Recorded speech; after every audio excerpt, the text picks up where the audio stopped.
नमस्कार। संस्कृति यात्रा के इस नए अध्याय में आप सभी का स्वागत है। मैं हूं प्रीति सिंह। भारतीय संस्कृति की खोज में हम जितनी गहराई में जाते हैं उतने ही विविध विषय और उनके नए आयाम सामने आते हैं। समृद्ध भाषाएं, उन्नत विज्ञान, आदर्श राजनीति, समस्त कलाओं और उत्कृष्ट दर्शन का संतुलित समागम। जब हम अपनी दिनचर्या पर एक नजर डालते हैं तो ये बोध होता है कि हमारी संस्कृति सिर्फ एक धरोहर नहीं बल्कि ये हमारे जीवन का अभिन्न अंग है, जो न केवल हमारे अतीत को जीवित रखती है बल्कि भविष्य की दिशा निर्धारण भी करती है। अकूत ज्ञान के सागर में कुछ मोती और खोजते हैं संसद टीवी के माध्यम से चलने वाली संस्कृति यात्रा में, और शुरू करते हैं यात्रा साप्ताहिकी के साथ। कर्तव्य पथ पर इस गणतंत्र दिवस संस्कृति मंत्रालय की झांकी ने एक बार फिर अपनी चमक से सबका दिल जीत लिया। भारतीय संस्कृति और विकास की अनोखी झलक इस बार विरासत भी विकास भी थीम पर प्रस्तुत हुई। विकसित भारत को विरासत और रचनात्मकता से जोड़कर इस झांकी ने बहुत अद्भुत प्रदर्शन किया। झांकी में आगे तमिल वाद्य यंत्र याड़ था, जो सबसे प्राचीन वाद्य यंत्र है। पिछले वर्ष के गणतंत्र दिवस में सर्वश्रेष्ठ झांकी का पुरस्कार जीतने वाले संस्कृति मंत्रालय ने इस बार भी अपनी रचनात्मकता और भव्यता से दर्शकों को मंत्रमुग्ध कर दिया। जब हम स्वर्णिम विकास की बात कहते हैं, जिसमें विरासत और विकास दोनों का समन्वय हो, तो उसमें रचनात्मकता की बहुत बड़ी भूमिका होती है। तो इस वर्ष की ये जो झांकी है, ये उस रचनात्मक भारत के विचार की झांकी है। झांकी की शुरुआत हुई एक अद्भुत दृश्य से। तमिलनाडु का प्राचीन वाद्य यंत्र याड़। यह एक ऐसा वाद्य यंत्र है जिसे अब तक बहुत कम लोगों ने देखा था। यह भारत की समृद्ध संगीत परंपरा का प्रतीक है, जो हमारी प्राचीन विरासत को आधुनिकता से जोड़ता है। झांकी का सबसे आकर्षक हिस्सा था डिजिटल माध्यम से दिखाया गया वट वृक्ष, जो धीरे धीरे सोने की चिड़िया में परिवर्तित हो रहा था। इसे देखकर हर भारतीय के दिल में गर्व का एहसास हुआ और वहां मौजूद दर्शकों ने इसे खूब सराहा। दर्शकों ने इसे बहुत सराहा, बहुत तालियां बजाई, और मैं भी दर्शकों में था और मेरे आसपास माहौल काफ़ी ऊर्जापूर्ण था। संस्कृति मंत्रालय की इस झांकी ने विरासत भी विकास भी थीम के साथ यह साबित कर दिया कि भारत न केवल अपनी परंपराओं को संजोकर रखता है बल्कि आधुनिकता की ओर भी तेजी से अग्रसर है। गणतंत्र दिवस पर यह झांकी एक सजीव उदाहरण थी कि कैसे हमारी समृद्ध संस्कृति और विकास एक साथ आगे बढ़ सकते हैं।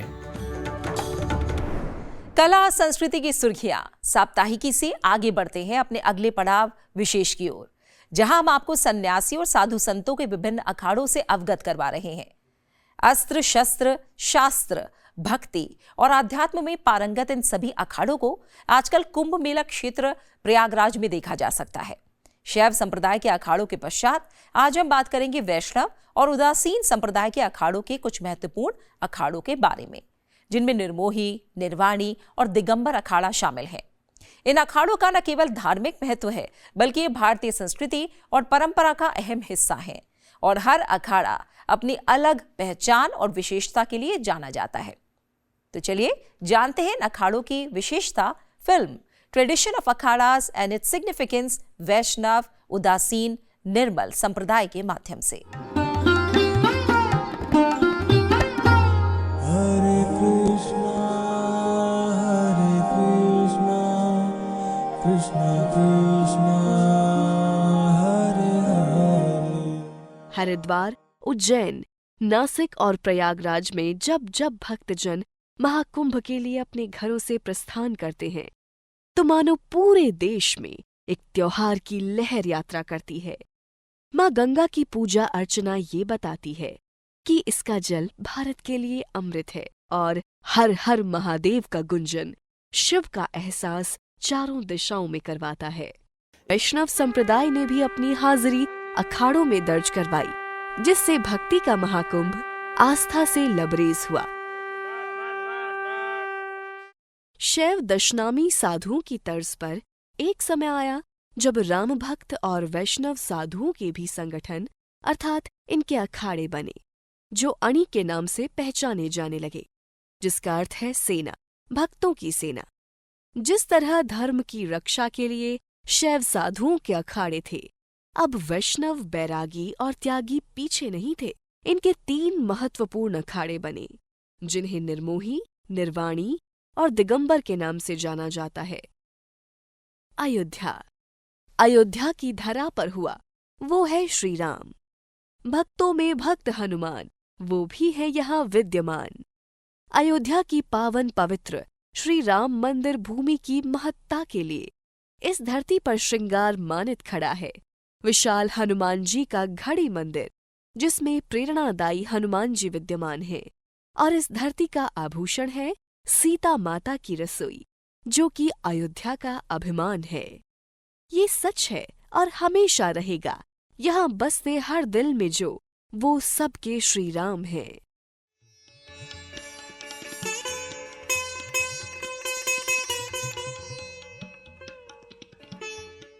इनके साधुओं का शाही स्नान दशनामी साधुओं के शाही स्नान के बाद होता है।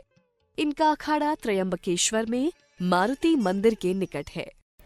हमारे 3 जो अनियाँ हैं, दिगंबर अनी, निर्वाणी अनी और निर्मोही अनी, ये 3 वैष्णव अखाड़े हैं। अपने आद्य गुरु जगत गुरु रामानंदाचार्य जी को मानते हैं।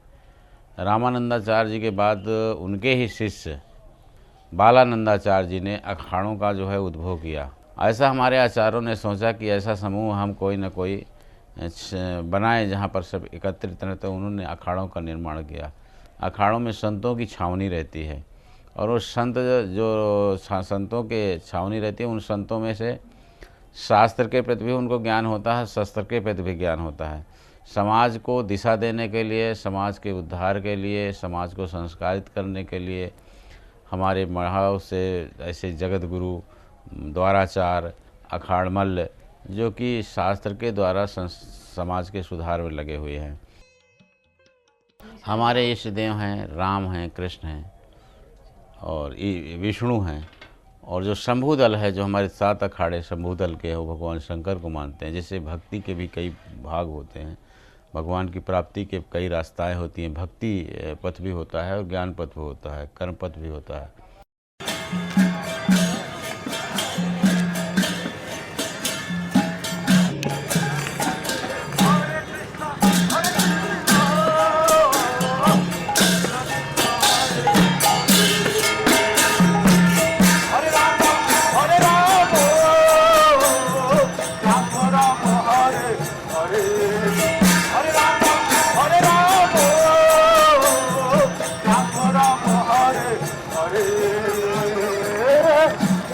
अखाड़ा परिषद जो हमारा है 13 अखाड़ों का, वो साधु का सबसे बड़ा समाज है।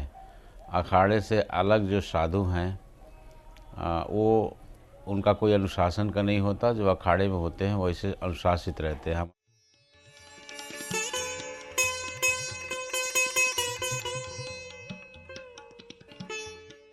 अखाड़ा एक पंचायती व्यवस्था है। इसमें किसी संप्रदाय के कहीं के रहने वाले लोग आकर के इसमें निवास कर सकते हैं। यहाँ जात पात भेद भाव से रहित है ये अखाड़ा। अब प्रथम गुरु तो हमारे भय हैं हनुमान जी। उससे भी प्रथम गुरु मानेंगे तो माता जगत जननी जगदम्बा आदि शक्ति भगवती माता जानकी। जानकी जी से मंत्र से हनुमान जी के मिला, हनुमान जी से सप्तऋषि के मिला, सनक सनातन सनत कुमार से लेकर के आज ये इतना परंपरा चला आया। निर्वाणी यानी अखाड़े के जो मेन इष्ट देव हैं उस हनुमान जी हैं। हमारे हनुमान जी के लाल ध्वज। कोई बता सकता है कि कब से कुंभ लगता है? ये अनादिकाल से सनातन संस्कृति की एक परंपरा है। रामचरितमानस में भी इसका वर्णन है। माख मकरगति रवि जब होई, तीर्थपति है आव सब कोई। ये देव कुंभ है।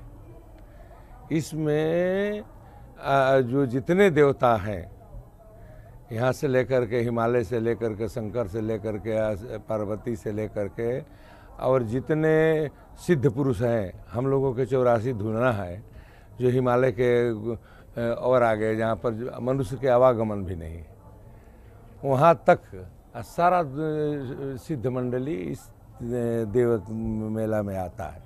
ये देव मेला है। ये अपने आप लगता है तिथि और मिति के अनुसार। हम लोग ये तिलक लगाए, ये बिंदी है। ये हमारे क्या राम प्रसादाचार्य जी भय है एक महात्मा, पहले हम लोग भी लाल सिरी लगाते थे। एक यहाँ पर हनुमान जी मानते हैं, यहाँ ये तिलक लगाते हैं हनुमान जी के। यहाँ पर माता जानकी, इधर बाएं तरफ से लक्ष्मण जी, इधर राम जी। तो ये हो गया भगवान के तिलक।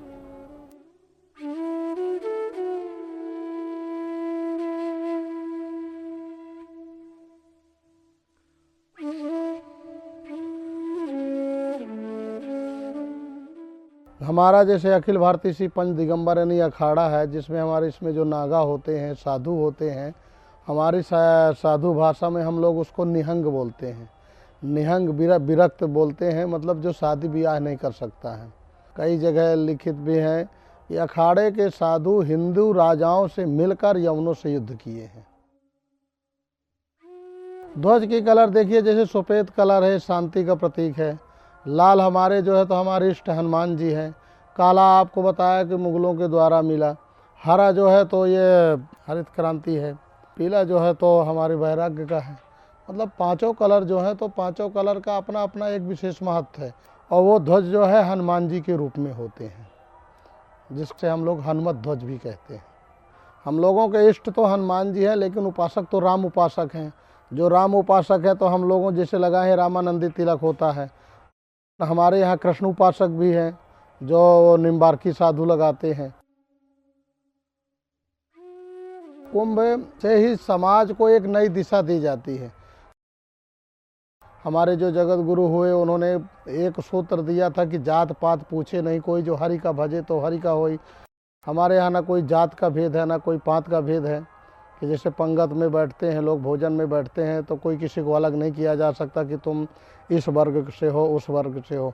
हमारे यहाँ सबका समावेश होता है। बालानंदाचार्य जी ने अखाड़ों की स्थापना की और रामानंदाचार्य जी इसके जगत गुरु हुए, जो उन्होंने 12 शिष्य बनाए, जिसमें उन्होंने हर वर्ग को लिया।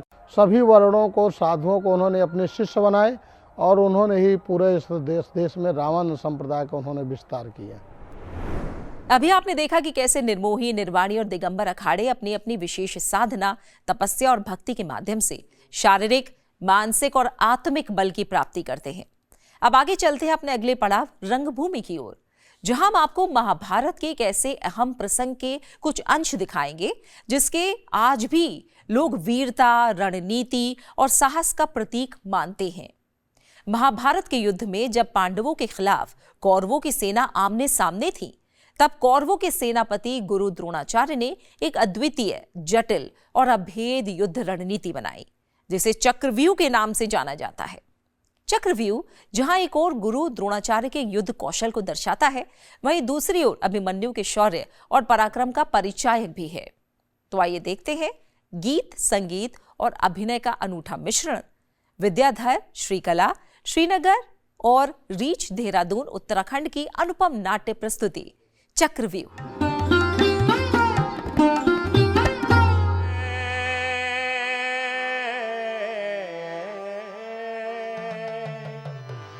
वीरों ते जन्म देने वाली धरती माता, हस्तिनापुर राज का कुल देवता, आज मैं ते क्षमा करी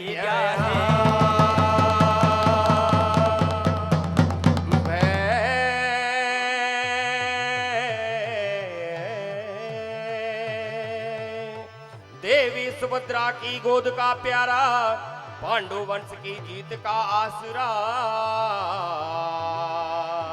युद्ध भूमि मां चली जाए।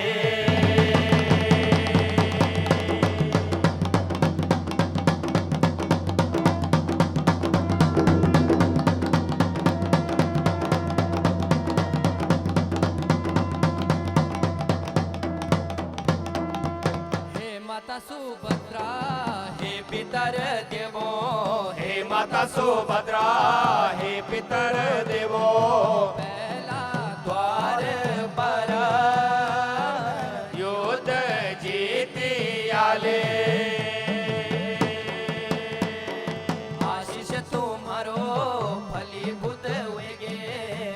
आशीष तुम्हारो फलीभूत वेगे।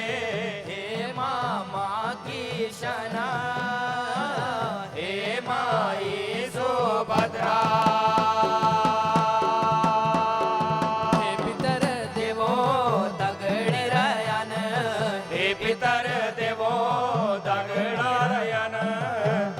क्या कुत्ते भिपटांदू यति दुष्ट अभिमन्यु, क्या कुत भिपटांदो यति दुष्ट अभिमन्यो, ना कर घमंड यति अभिमन्यु यनो, ना कर घमंड यति अभिमन्यु यनो। तलवार धानुष खच बाहुबल देखा, तलवार धनुष खंज बाहुबल देखा, तेरा भाग में टोण मैन विनोदा गिरेगा। है सभ्यु का सामणी आज फैसला वे जालो, सभ्यु का सामणी आज फैसला वे डालो। महारथी दे खल्ला आज जोर दुसेरों को, महारथी देखला आज जोर दुशेरों को, कौरव पांडव बीच वीर पुत के को, कौरव पांडवों बीच वीर पुत के को, है तेरा मेरा बीच आज चुंदरो लुएगा। है ककलु कुछ कक्षु प्युच दुष्ट दुर्योधना, कक्षु प्युच दुष्ट दुर्योधना, है ककलु कुछ कक्षु प्युच दुष्ट दुर्योधना, कखलु क्युच कक्षु प्युच दुष्ट दुर्योधना। अर्जुन को लाल आज केरो काल एगे, यम लोग आज त्वते अभिमन्यु पहुँचोलो, यम लोग आज तुते अभिमन्यु पहुँचलो, है यम लोग आज त्वते अभिमन्यु पहुँचोलो।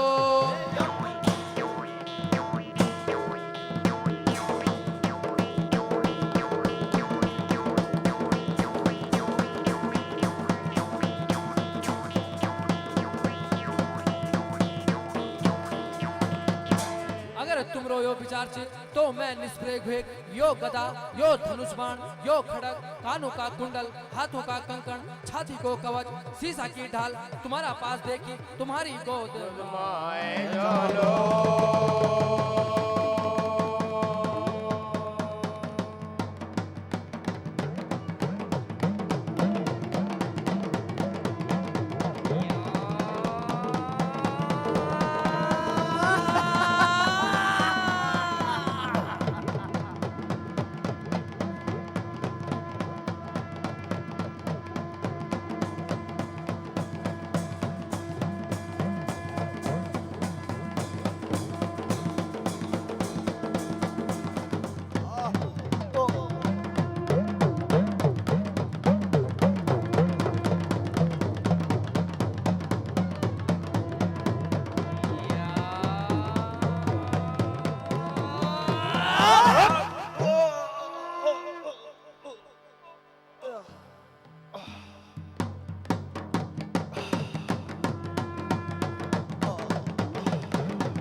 हरि नारायण सुन बुला अर्जुन, कौरव दल बिटी चक्रव्यूह भेदन को न्यो तो आए। हमारा वीर अभिमन्यन लड़े मां जान की हरि हट करे। भीम सात्यकी दृष्टद्युम्न भी दगड़ा गए छया, पर जयद्रथन व्योमानी जाने देने।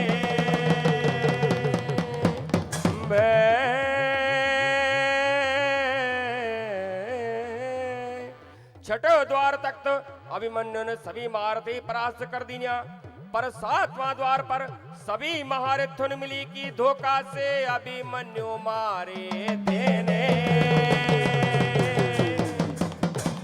और पापी जयद्रथ तो मर्या अभिमन्यु का सिर पर ठोकर भी मारे मेरा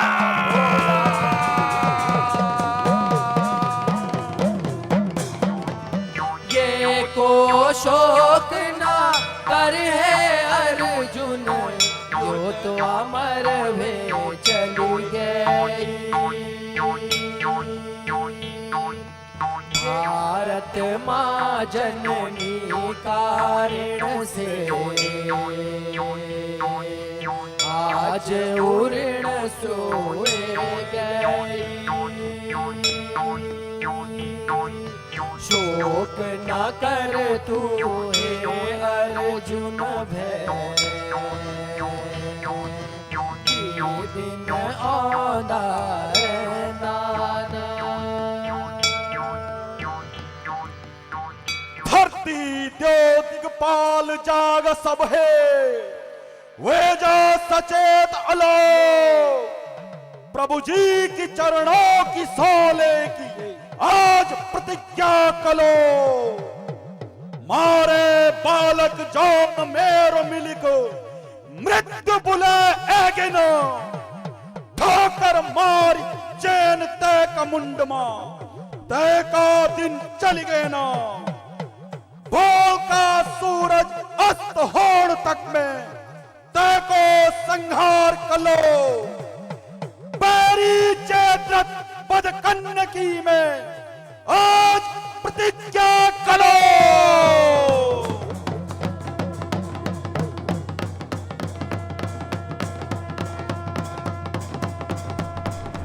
अभी आप देख रहे थे महाभारत के एक प्रसंग चक्रव्यूह पर आधारित नाटक। धर्म, अर्थ, काम और मोक्ष का समागम महाभारत विश्व के लिए सबसे बड़ा महाकाव्य है और हमारे लिए एक धरोहर। अब चलते हैं अगले पड़ाव माटी सुगंध की ओर, जहां भारत की एक अन्य धरोहर के संरक्षण की परियोजना संस्कृति मंत्रालय चला रहा है। मेरा गांव मेरी धरोहर। इसी प्रयास की एक झलक दिखाने आज आपको लेकर चलेंगे बिहार के बुनकरों के गांव नेपुरा। ये गांव नालंदा जिले में स्थित है। पेशेवर बुनकरों द्वारा हथकरघे पर बनी सिल्क साड़ी नेपुरा गांव की पहचान है। कहा जाता है कि अपनी किसी यात्रा के दौरान भगवान बुद्ध यहाँ रुके थे और उन्होंने अपने प्रवास के दौरान कुछ उपदेश भी दिए। तो संस्कृति यात्रा के अगले पड़ाव माटी सुगंध में चलते हैं नेपुरा गांव की ओर।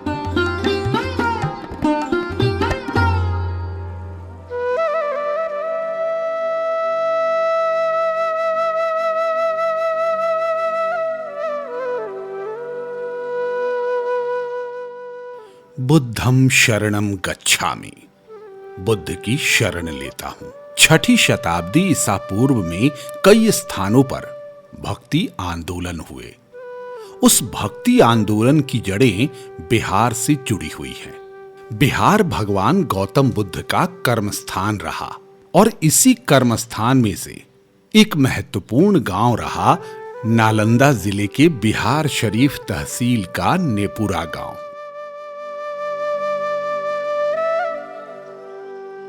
इस गांव में बच्चों की अच्छी शिक्षा के लिए 3 प्राथमिक विद्यालय और 1 उत्क्रमित विद्यालय भी मौजूद है। 4 सरकारी स्कूलों के अलावा इस गांव में 1 प्राइवेट स्कूल भी मौजूद है। नेपुरा गांव शेखपुरा जिला और पावापुरी के करीब बसा हुआ है। पावापुरी जहां पर भगवान महावीर को निर्वाण की प्राप्ति हुई थी, वो जगह नेपुरा गांव से 2 किलोमीटर की दूरी पर है। कहा जाता है कि भगवान बुद्ध ने नेपुरा में उपदेश दिए थे और यहाँ पर रुके भी थे। इस लिहाज से नेपुरा बौद्ध धर्म के लिए महत्वपूर्ण है।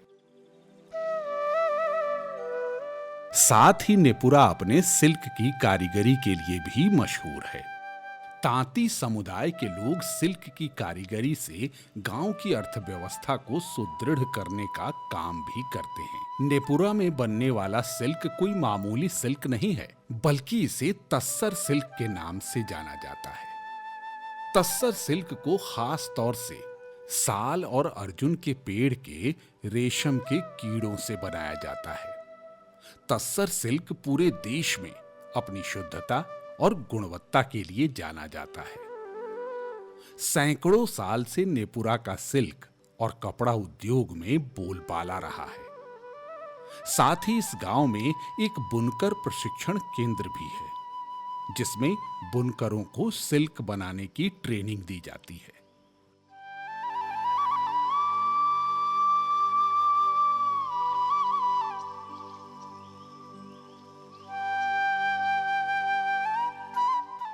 बुनकरों के इस गांव में ग्रामीणों को मीठा खाना बहुत पसंद है।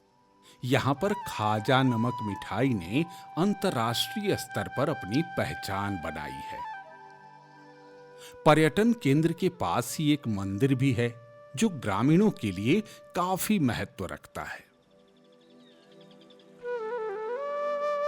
बुनकरों का ये गांव देश की कारीगरी और अर्थव्यवस्था को सुदृढ़ करने का काम करता है।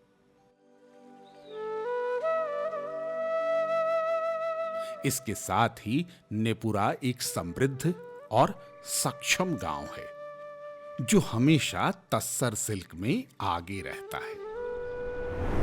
तो ये थी आज की हमारी संस्कृति यात्रा। आशा है आपको पसंद आई होगी। इस कार्यक्रम को लेकर आपके सुझाव हमारे लिए बेहद महत्वपूर्ण है, इसलिए अपने सुझाव हमें जरूर भेजें। हमारा ईमेल आईडी है sanskrithi.ignca@gmail.com। आपसे फिर होगी मुलाकात संस्कृत टीवी पर अगले हफ्ते आज ही के दिन इसी समय संस्कृति यात्रा के अगले एपिसोड में।